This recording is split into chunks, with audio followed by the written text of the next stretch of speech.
I'll start by reading the quote I found.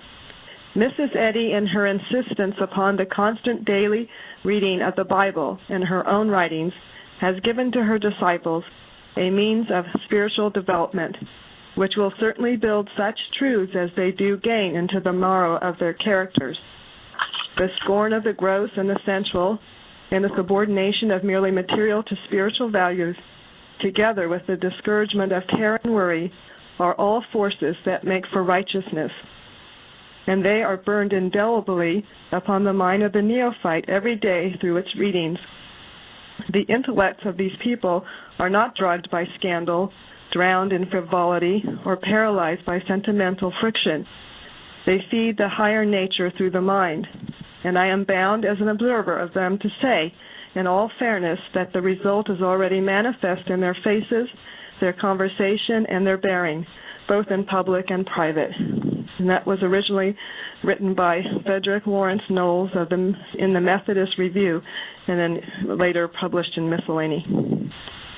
So today we're going to, you're welcome. Today we'll talk about Hannah's song of thanksgiving, and I started with, my heart rejoiceth in the Lord, mine horn is exalted in the Lord. So we'll start with, what does the name Hannah mean? Grace. Also, God has favored me. Yes, that's what I found also. And where did she live, and what were the conditions of the Jews during that time, or for the Jews at that time?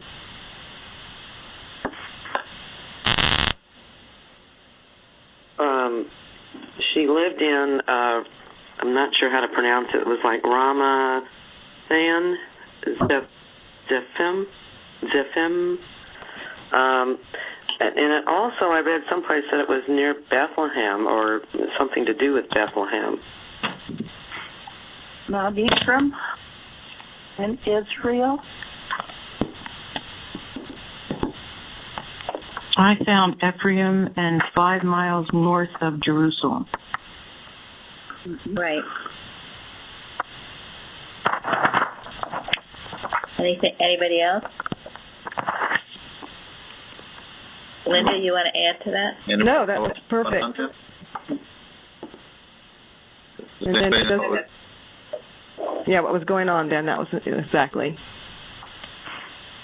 I read that there was a general decay and neglect of religion at that time. Some worshipped other gods, and the generality were remiss in the service of the God of Israel.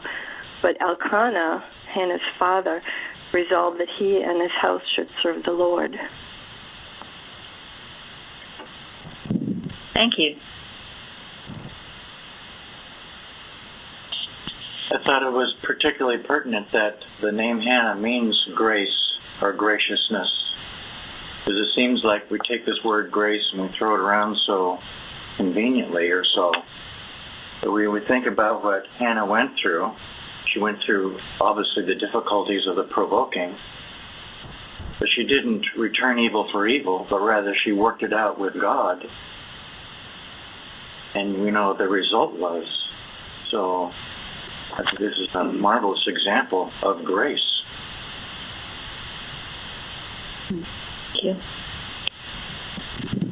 Anything more about the conditions of the Jews? I read it was a transitional time from the judges to the kings. Samuel being the last judge and Saul being the first king. Fairly calm and peaceful.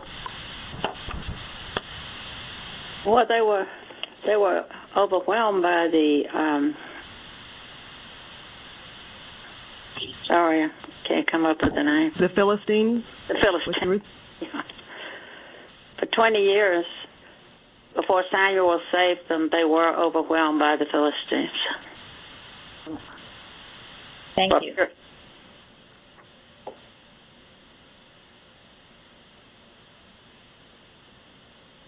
He led the battle against the Philistines.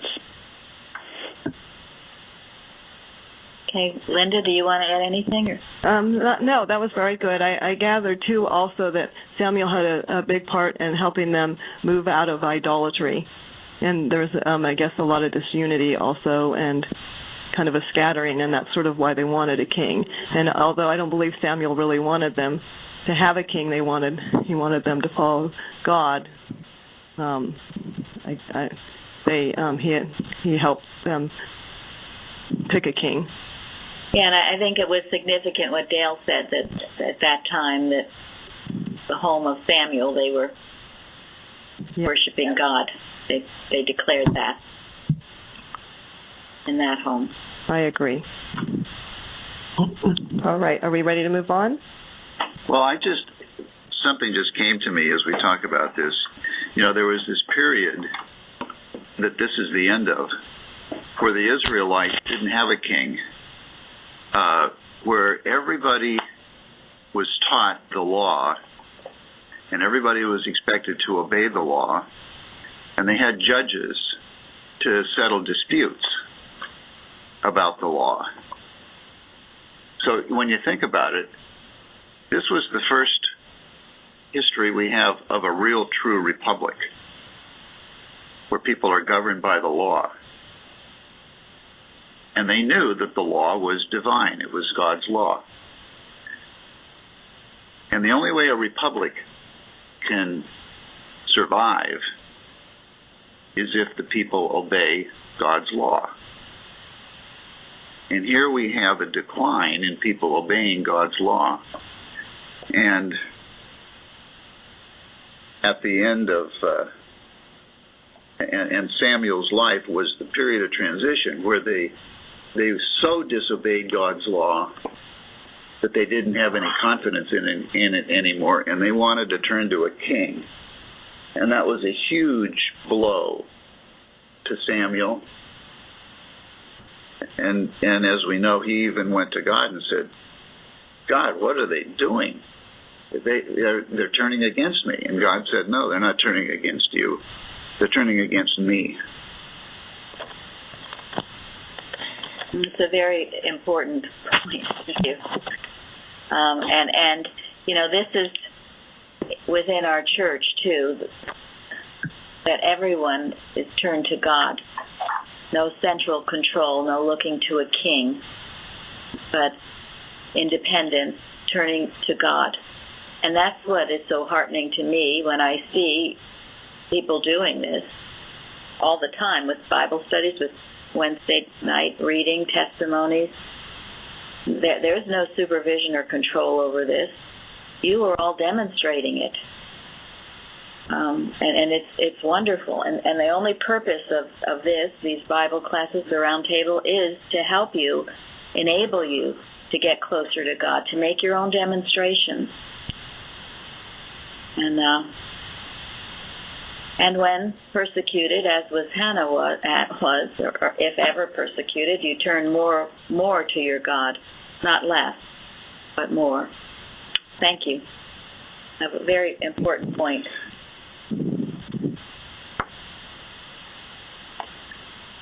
Okay, Linda. All right. Why was she called a prophetess by some, and where is the prophecy mentioned in her song?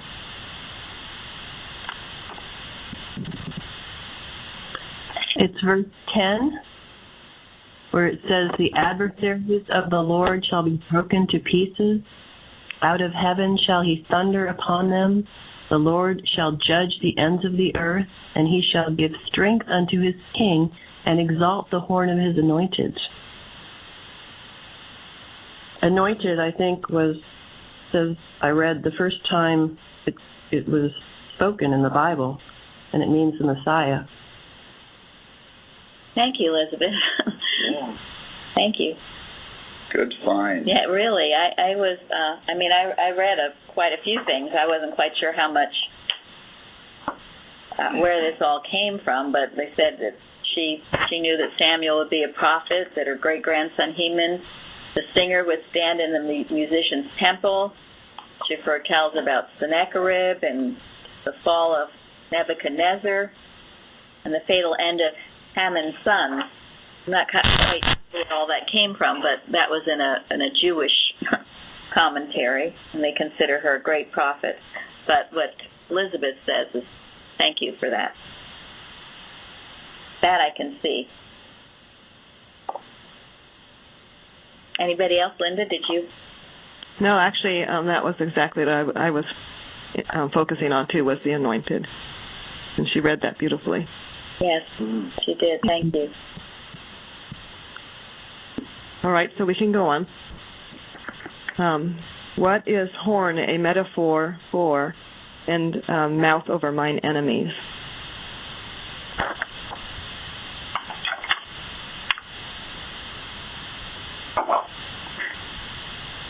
I read that horn was her praises were elevated, and mouth over mine enemies was that she silences those that would be a rival to God. That's wonderful. Thank you. I was interested that horn has several different meanings in the 1828 dictionary. It can mean strength, power. It can mean plenty. There's, the horn of plenty. But it says that in the Bible it means glory, honor, or dignity. I also found that it was a metaphor for a wild animal carrying its head high in triumph and conscious of its strength. Interesting. Mm-hmm. I also thought, because during that time of Hannah, or during that period of time, horn is frequently used. So, I mean, it was used in that time for God. You remember during the time of Israel and during the Exodus time, God would tell them to blow horn, and they use that even during the war, kind of like something that they reference to God when they blow those horns. And then, like when they surrounded Jericho. Horn was used to blow down the walls of Jericho. Thank you. And for Hannah, she probably was thinking that because she didn't have children like many other women that time, so she wasn't actually seen as an instrument of God. But this time around, she can blow her own horn as every other person. And we have to be careful of blowing your own horn. It's kind of a negative connotation. But it's like God has given her a horn, or has enlarged her. Yeah, she recognizes that it's God that gives her or gives us whatever it is that we have that's worth praising. Yes. And the other thing I thought about the mouth enlarged over the enemies was it was because she was rejoicing in the salvation of God. That was the reason that she opened her mouth, to praise God and not to say, ha-ha, on the provoker, see what I got now. There was none of that negative retaliation thing.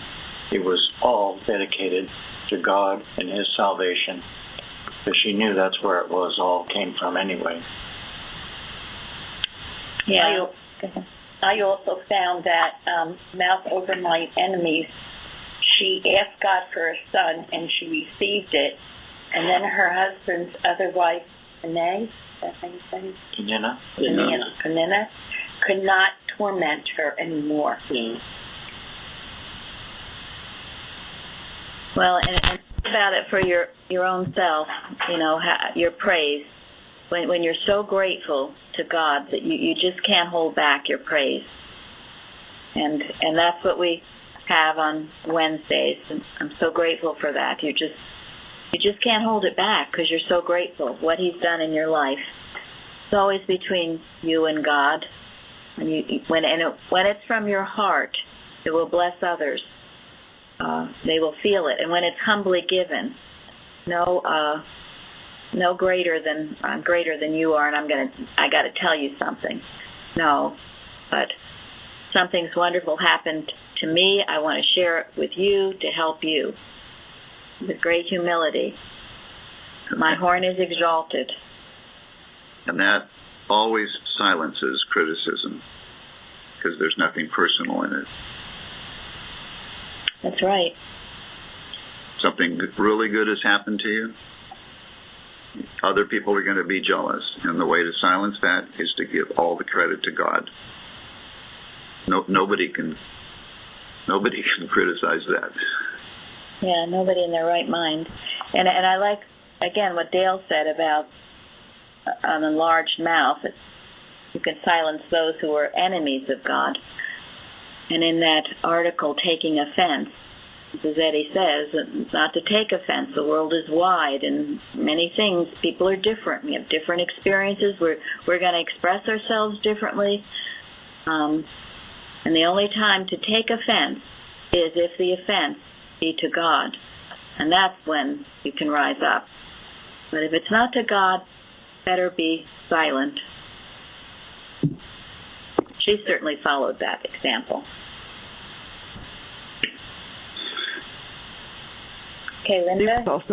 She was praising, these were praises she was giving as she was handing over her child to the church, too, or the temple. And it was pure understanding of the purpose of everything to be able to praise like that. And well, she had gotten to the point where God was everything to her. She had been so broken, so beaten down, and so lost any hope in any human ability to have children or do anything else. But God was everything to her. You know, it's bad enough to be having a terrible, rough experience. Then if you have someone mocking you or kicking you, it's pretty tough. And I know probably all of you have maybe been through situations like that, know how it is. It would be hard not to lash back, as Bruce said. But instead, it drives you closer to God, drops your head more in humility.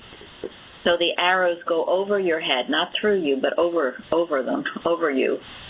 If you're humble, they can't really reach you. But it was in her total despair that she truly found God, her connection with God, and was blessed by Him. It's a beautiful, beautiful, very holy story, one we should have in our hearts. And also, I think something very important about Samuel and his mom. I think Anna recognized it was that time that working for God or giving your whole life for the things of God, she did for Samuel, was the most honorable thing in those days, and it still is. And it's a big challenge to parents these days, people who have children and people who hope to have children. How many people can do that for their children, to be able to, help them make that commitment that someone did with his mom?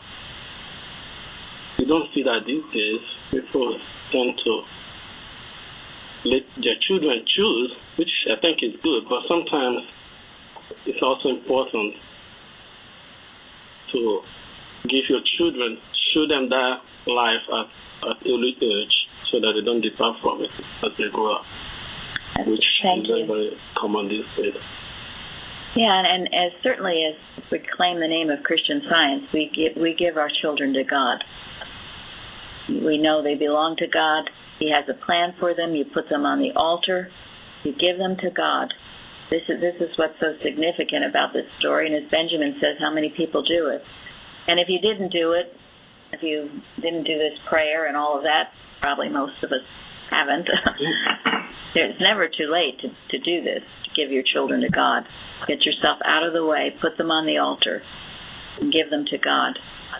It'll be so much better for that keeping And I thought it was interesting, too. I read where Hannah could have reneged. She could have taken back that vow at the last minute. That would have been acceptable. She could have said, oh, changed my mind. Got this little boy now. Forget about giving him to God. But she didn't, which showed how pure and holy her thought really was and how connected she was to God. She did not renege.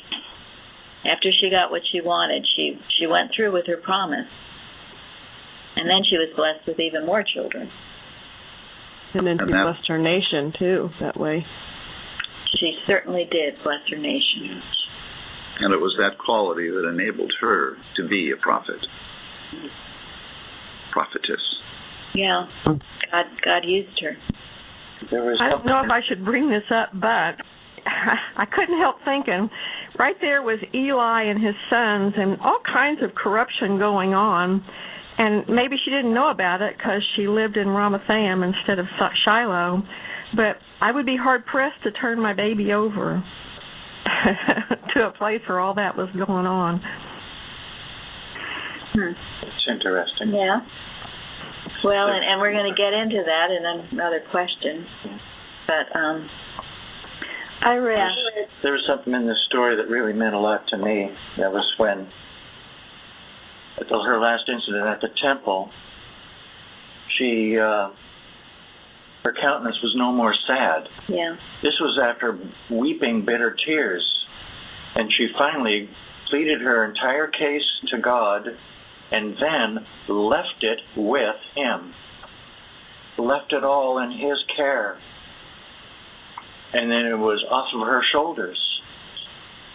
Then she was able to get up and say, "God," and be happy again and eat again. Because she had cast it all on the Lord and left it with Him. Thank you. And that was before. Before she conceived, yes. It was before. Mm-hmm. She was so deep in prayer, so committed, made that connection. And then she rose up, it was over, she'd done what she should, gave it all to God, put it on the altar, got her joy back. And then, after that, she was blessed. Thank you very much, Bruce. Good point. Very good point. Because in those times, it was a sense of security for women to have children. And Hannah had risen to the point where the only thing she wanted was for God's will to be done. Her concern was not her own personal security. It was God's will. And that gave her the release. And, with those of you who struggle with perhaps things that you desire in life, this prayer, you can pray to God that is something you would like, but then you say, God, Thy will be done, Father. Thy will be done. And you leave it with that. No sense of, I'm not going to be happy unless I get what I want. It's Thy will be done. And in doing that, God's will be the best. It's got to be the best. And it will override any human will you might be trying to push forward. And God's will be done. But it's always God's will. So remember that. And remember, if you are, any of you, struggling with something that you feel you desire, pray this way. Pray as Hannah did. And give it to the Lord. Put it on the altar. And let His will be done in the matter. And it will always turn out for the best. Might not be tomorrow or next week, but it will prove itself to be the right answer. How are we doing, Linda? Yeah. Oh, beautiful. Thank you. Okay, we can go on to the next one, which, what are some of the things that Hannah praises the Lord for?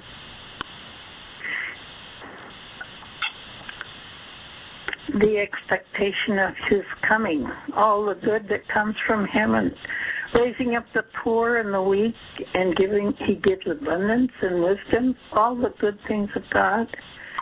I also read in Matthew Henry that it is the first time a Jew mentions Messiah.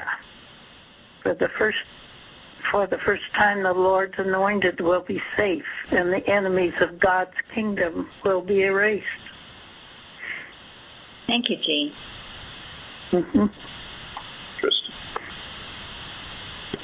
Well, she does praise the Lord for being holy and for being a rock. And for judging by him, actions are weighed. Yeah, the only true judge. And he has knowledge. Knowledge, yeah. I read unspotted purity, for no one is holy like the Lord. Almighty power, he is the rock. Unsearchable wisdom, a God of knowledge. And unerring justice. By him all actions are weighed. And think of it, too. She didn't get on her knees and say, oh, my gosh, thank you so much. I'm going to have a baby. Oh, gosh, I'm so grateful for this baby. She didn't do that, did she? I mean, well, think of it. Is that what you do? And when you finally get whatever it is you want, oh, thank goodness that I finally got my new car and house or husband or whatever it is. What did she thanking God? I keep thanking God. I mean, so grateful to God. Yes. Yes, she never gloated about the wonderfulness of Samuel. Matthew Henry said, there may be other Samuels, but no other Jehovah. Mm-hmm. And she never tried to have retribution against her sister-in-law. Never. She never had any thought backwards like that. Thank you. Exactly. That's the pure in heart. And if any of you have ever been through experiences like this, you know this isn't always that easy to do. Sometimes you got to work at it a little bit. He's also talking about how God's hand is on everything. Prophesies the decline of the arrogant and the proud. But also, there's another one in here. God brings to the grave and bringeth up. And I thought, so many times I felt like there's just no place else to turn. Like on the brink of that hole where, how am I going to get out of this situation? And there's only one way, and that is by following God. All my human plans are deficient. They're not going to make it. So God brings to the brink of the grave, but then he brings up, because we find out there's no place else to go but to him. And I think it was Matthew Henry that said, here we value his free and precious salvation. Thank you. Yeah, when you get brought so low, there's no help in anything but God. That's a really good place to be. She was so devoted to him. She knew that. I mean, she knew that innately, and that's why I think she never gave up. She would never give up. She always stayed with him, regardless of what the bulliest was doing to her. No matter what any thoughts that came to her, she was always staying with God, and that is such a wonderful inspiration to me. Thank you. That's another good point. And also, I think another person that deserves credit here in the life of Hannah is her husband, Elkanah. Did I say that right? Elkanah. Elkanah, yeah. I mean, even though, despite all she was going through, he speak by her. I mean, he was something else, unlike any other person in his time, that could have sent her away from not having children, because children was very, very valuable at that time. And at a point when Hannah was worried, he asked Hannah, am I not to you more than 10 sons? That was very encouraging. I mean, people should learn from him.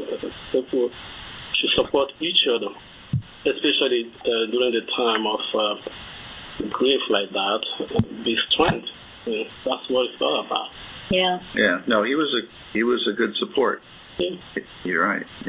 And in fact, I read somewhere that he and Hannah were married for 10 years before he married Peninnah, and it was only at Hannah's urging that he even married her, this other woman, to have children. And he always gives her portion, the same portion that he gives to the other woman, somebody who has children. Yeah, it did make it clear he certainly loved Hannah, and that was some of the jealousy from the other woman too. But there again, it didn't. Hannah didn't let it get to her, and I do like what Janet said too, that she did not give up. She didn't give up. How long did this take? But it did get to her in the beginning. Yeah, it did. It did, but it didn't. It brought her low. It brought her low to some. I mean, to keep on being harped on like that. Right. It was part of what brought her way down, so she could rise up, as Bruce just said. But her willingness not to give up. You know, too often people throw in the towel or take their marbles and go or do other things rather than stay with it in humility, not with arrogance or pride like was mentioned earlier, but just humility. Things don't always go your way in any situation, including sometimes church situations. But you have to keep humble and keep going, keep at it. And it will right itself. Sooner or later, it has to, because truth always does prevail.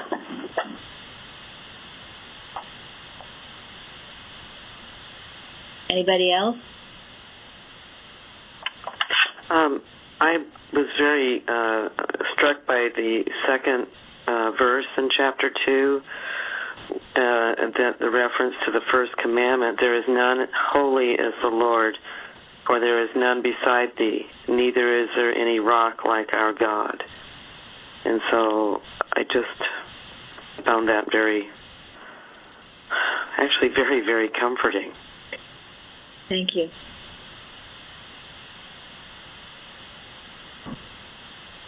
Okay, Linda? Okay. And the next part is, what are some of the warnings in the song? Reversal of fortune. It was very clear on verse 3 where she was warning all of us. Talk no more so exceedingly proud, make not arrogancy come out of your mouth. For the Lord is a God of knowledge, and by him actions are well. I mean, can't say better than that. That was like Solomon. It sounds like Solomon giving advice. Solomon giving advice, yeah. Right, yeah. Pride and arrogance. Let them not come out of your mouth. You know, when you rebuke from the standpoint of love for God and man, it's very different than when you rebuke or when you speak out of a sense of arrogance and I'm so great, I got to tell you something that you stupid people don't know. I think the word arrogant is, I mean, the way actually, my opinion, people who always try to be persuasive with their own ideas without listening. I think the most humble way, or the most humble person, is the person who listens more and talk less. Instead of people who don't listen to people's ideas or spend all the time trying to feed other people with their own ideas, thinking that my way or the highway, I think that's the worst arrogance ever. Like it says in verse 9, by strength shall no man prevail. Yeah. Thank you. You know, years ago I read an article about why people are atheists, and one of the top reasons was they always feel like whoever it is, evangelist, whoever it is, Christian scientist, they speak to them as if they don't know anything. They need to be saved. They're ignorant sinners. Don't ever approach anyone with that in mind. Certainly isn't science. One of the wonderful things Eustace says, there really is no teaching. Maybe you're reminding people of things they already know.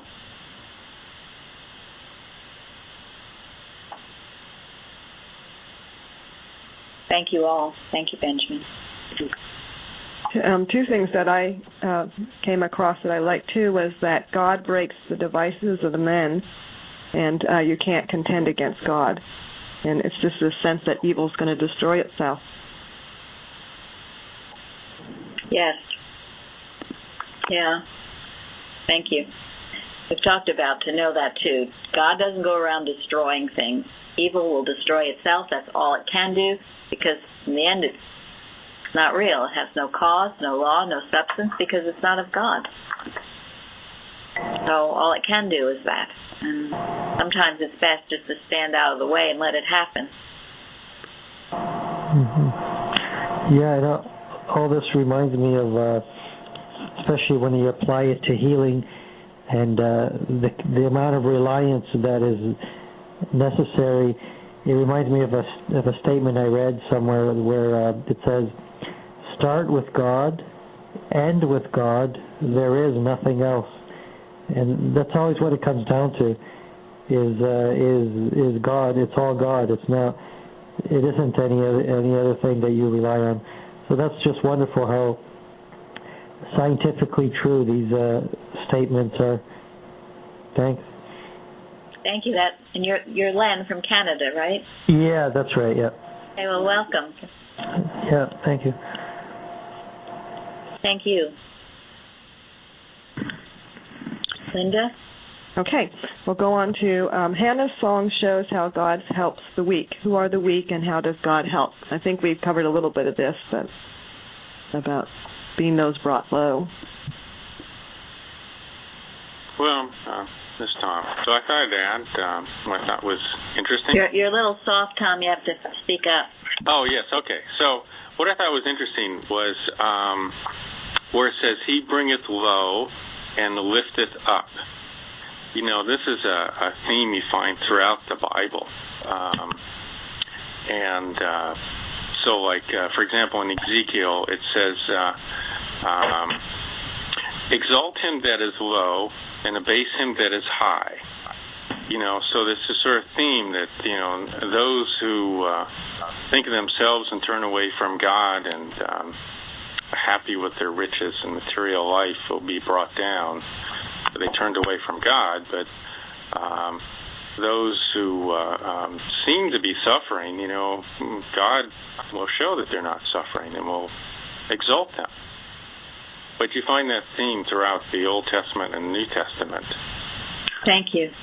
Well, I think it's important. What is it that's brought low? The pride. Yeah.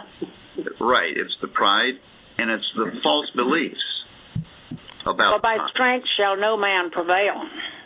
And the strength being maybe the strength of thought, where they think they're better than others. Yeah, I mean, we're not talking about people being brought low. We're talking about false beliefs. We're talking about pride, arrogance, things that are not good for us in the first place. That's what has to be brought low. Thank you. Brought low and destroyed. And it, you know, when things come into your life, you can ask the question, what is this experience trying to teach me? God, what are you trying to tell me? I've had some rough experiences, and in retrospection, I can certainly say a lot of them were definitely directed at my pride, just to put me flat on my face. And if I didn't get it the first time, I kept getting it, and you continue to get it if you step out of God's path, His way for you, the way. And the only reason it comes is for blessing, no other reason. What lesson is this? Father, what more do I need to know of you? What's lacking? It's never God. It's always a lack of God when you have a tough experience. So to what you're saying about pride, so in Isaiah it says, it's almost exactly what you were saying. The haughtiness of men shall be made low. Thank you, yeah. Right. And then I thought, too, the words poor, lowly, beggar, it goes back to me to the Beatitudes. The poor in heart, those that mourn, those that hunger and thirst.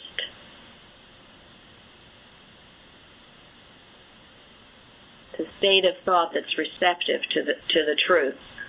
And you will be brought low to get you in that state, and it's a good thing. It's always a good thing. What I'm learning is that it's always when God pleases in His time. Yeah. Yeah, and I know for myself, and I've heard others say it too. Well, I've been really good, for a day now. I haven't thought any bad thoughts. I haven't been prideful all day. How come I'm not better? Or how come I don't have whatever it is I want? And this is where the lesson is, like Hannah, in that point that someone made, that maybe it was Janet, to be consistent. You don't give up. You don't just say you did it one day or 1 month. Florence's testimony, I thought it was so wonderful on Wednesday about supply. She's on mute, but she said it took years to get her to realize how much God loved her, to get to the point where she was there, and then her supply came or was increased. Sometimes it does take years, but think about it. We're living for eternity. It's only a flash in a pan. I look back now at times I think, oh, Lord, when will this ever end? But in truth, it wasn't that long.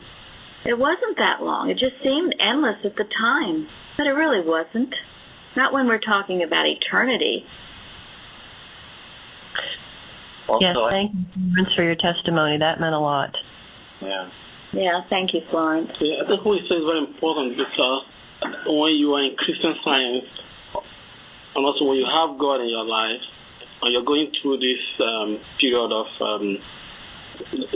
period of doubt, it's actually easy to go through to recognize that God loves you. But when you don't have God in your life, it's really difficult. And that's why it's important to have God in your life. You can understand why people commit suicide. It's because of this. Because they don't have God in their life, and they think they have hit the end of the road in their life, which is not true. And they just want to end it off. And I think I'm lucky to be where I am today. I'm just very lucky for that. Well, God bless. Yeah, God does love, and that love is all powerful, and that's why. But that's why it's important to have a right concept of what God is, and that's part of our job as Christian scientists, is to show those around us as best we can by our example what God really is. I was listening to a song as I was coming here in my car. It's a Christian song, and the title of the song is it's just about what we're talking about here. No man is an island, which means it doesn't matter what your situation is, you're not alone on that. God is right there with you. Thank you. And that I think is what's so wonderful about this pride being beaten out of you. You no longer judge people or look down at your nose at people. When you've been through something, and you just have nothing but compassion. It's only when you're full of pride, you haven't had any tough experiences, look at so-and-so, why she's having that problem. But when you've had that problem and you've been brought so low, that just goes. Compassion comes. No more looking down your nose, no more judging, just a hand held out to help. It's very beneficial.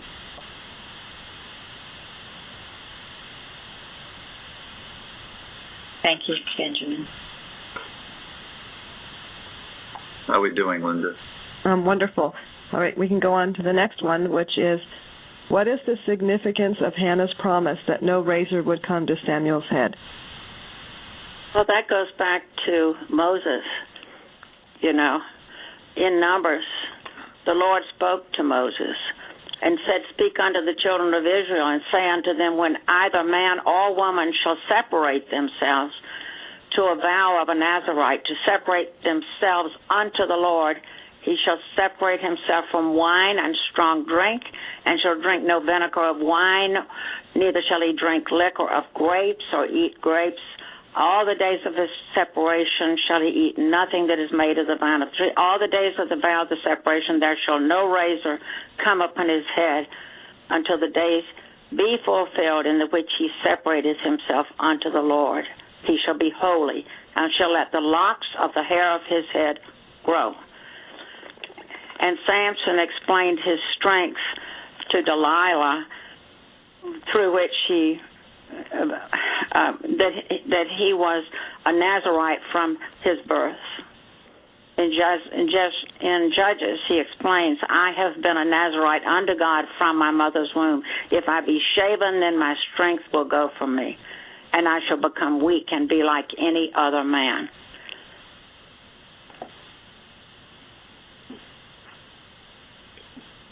Oh, yeah, it was kind of the history of it. Symbol of his devotion to God and his separation from worldly ways. I think that's why it was brought out about Hannah didn't drink, that little thing between her and Eli where he thought she was drunk, and she said, no, I don't drink. Mm-hmm. Well, and think of how all this applies to you, your dedication to God, the best you can, your covenant between you and God, but be faithful to it. And we know it's not a matter of what you eat or drink. Right, or how long your hair is. And that's the message that Jesus brought. Yes. Is that, those may be signs, but that's not what really matters. What matters is where your heart is. It's interesting, too, that Elkanah, in regard to the character of Elkanah, it says that back then, Jewish law forbade the women to make any of these decisions. So in order for her to really give up this child in the way that she did, she had to have his permission for it. And I thought a lot about that because really everything that came to her was the fruition of her communion with God. That was between her and God, and yet he kind of, he went along with that, he supported that. And when you read that story, she gave up that child when that child was still very tiny. That child had just been weaned. There's even paintings of this little child, and you could just picture him. She said she made a little ephod for him, a little a linen apron, and she did that every year. But she gave him up when he was so tiny, and Elkanah could have come up with so many reasons why, let's wait. Normally the time when they would give up a child to do that kind of work in service to God was when they were in their 20s and 30s. So this is so unusual. He could have come up with so many reasons why he wouldn't allow it and talk her out of it, but he must have been an incredibly humble individual as well. Thank you, yes. Mm-hmm. And saw the goodness of Hannah and probably why he loved her so much. Something very special there with her that he recognized and respected. And he was rightfully so. They were a very God-fearing couple. Yes. Just to add to this, sometimes the vow to Nazarite is thought of in the context of like Samuel, John the Baptist, Samson, so forth, and where they took the vow for their entire life.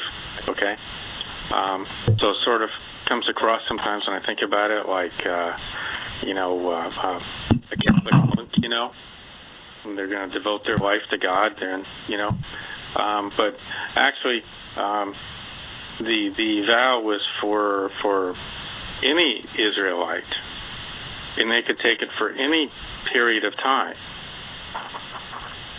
I don't know all the details, but if they want to do it for a month, they could do it for a month. So if someone took the vow for their entire life, that's quite something, because typically it would be for some short period of time. So like one example is Paul took the vow to Nazarite. So it's in Acts. So anyway, so I don't think of it in the context of just a few who took it for the entire life, but just something that was kind of part of what the Israelites did. Thank you. Even Jesus himself was a Nazarene, remember? That's different, isn't it? Yeah, he was a Nazarene. I read about that too. And that's very confusing. Right. Yeah, that's a different. And so it's because he came from Nazareth. So it was more of a locality. And if it's, I guess the Hebrew or the words are very different, even though they sound similar to us. Yeah. But he did ask John to baptize him. Yeah. And he certainly devoted his life to God. Yes, absolutely. But Tom brings up an interesting point to me anyway, that, what would it mean to make this vow for only a month? I mean, if your heart is truly there, can you ever go back? Can you ever... I mean, if you... I mean, think about... If you've discovered Christian Science, and Christian Science has blessed your life, can you ever turn your back on it? Can you ever go backwards? Never. And yet, how many people do? Well, even when they're professing to follow it, too. Well, yeah, but it shows truly they haven't really found it if they can't do that. Right. Was the profession ever really real in the first place? That's conditional. That's under your conditions or God. Thank you. That's right. Yeah. To follow it when it's convenient, not when the pathway gets rough, not when you are persecuted for righteousness' sake or whatever. It's not convenient anymore. Then you stop it, take your marbles and leave. And that's definitely in the lesson this week, that good demands of man every hour in which to work out the problem of being. Consecration to good does not lessen man's dependence on God, but heightens it. Neither does consecration diminish man's obligation to God, but shows the paramount necessity of meeting them. And you find that as you grow, you can't turn back. You're more and more dependent on him. You know what will happen if you disobey him. It's not a pretty picture. You don't want to go there. Actually, go ahead. Go ahead, Tom. I understand. I like to think of it how we talk about prayer, because in the vow of the Nazarite, there's like outward things you're showing us that you took the vow, like shaving your head and so forth. Okay. But we talk about prayer. It's both in the Bible and in the chapter on prayer and science and health. It's not the public expression of prayer, but the prayers that we do ourselves with God. I don't think we want to read too much in the vow of the Nazarite, because we want to say, okay, well, be a Christian Scientist, I need to do certain material things, so to speak, to show that I'm consecrating my life towards God. Absolutely, thank you. In fact, you'd better not. You better not. Yes, you better not. What does Miss Eddy say? She says, desire is prayer. Yes. Yeah. And it's whatever the desire of your heart is, that is your prayer. But this whole thing, I think, says something about our church. It's actually quite something that we have an independent but yet unified church. Because, through Christian Science, we've found health, or we've found difficulties resolved, or our life is made better. But then, this man-child, so to speak, do we give it to the Lord like Hannah did? Instead of just consume it selfishly, I'm comfortable now, I'll just go on my way. Rather, do I take these blessings and give it to the Lord, and thereby the good continues. Thank you. Yes, too much that's been given. Much is required. Yes. I think that Hannah... Go ahead, Zari. Yeah, I think that Hannah and Mary had a very similar conception of trust and love. All of these women had really a belief that there is one God in control, and they were able to just give. It wasn't a sacrifice, it was just a pure love, realizing we are all God's children. So I think that's why they had a broadened thought of letting go and letting God. Thank you. Yes, there are similarities. So did Ruth. Yeah. Exactly. And Naomi. And Esther. Yes. And Abigail. Yeah. Yeah. It is interesting, the contrast with someone had mentioned Samson, because his mother had prayed in the same way, and she gave birth to Samson, and she was so great.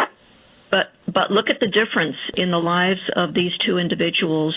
I mean, if you read the story of Samson, he was just a pretty wild and crazy guy, and it appeared that the parents really could not or did not discipline him early on. It doesn't go into detail about it, but it certainly wasn't the same kind of devotion of giving him over to God, I sense, kind of like what Eli failed to do with his sons.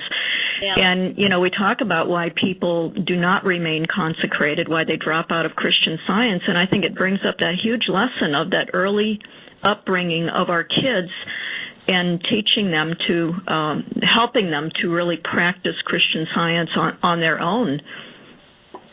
Yeah, not doing it for them, letting them find it for themselves, and you be the example. Thank you. Going back to that, to add to that, I don't think, because some parents feel like it's too early to bring children close to God. I don't think so, because you don't know when God needs that child. God didn't tell you I need him when he's 55. He didn't tell you that. Yeah, because Hannah gave Samuel very early, because God needed Samuel very early. Remember when the first time Samuel heard from God, he thought Eli was calling him. He ran to Eli and said, "Did you call me?" Eli said, "No, I did not call you." Then he went back to his room, and God called him the second time. Then he came back to Eli and said, "Did you call me?" Eli said, "No." Then Eli knew it was God who was speaking to him. Then Eli told him, "When he called you again, say, 'Here I am, Lord.'" And Samuel did that. And from that moment, he became a prophet. And that same experience happened to Mrs. Eddy as well. The same exact experience. If you read it, it's in retrospection and introspection. Mm-hmm. So, but we should probably move on. It's 11 o'clock, and we have to get to this last one since Connie brought it up. Linda. Okay, let me go ahead. Okay, Samuel managed to be faithful to God despite being exposed to the behavior of Eli's sons. What can we learn from this?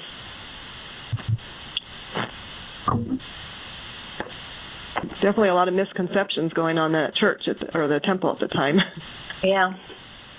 Well, I think it shows the power of a good mother's influence.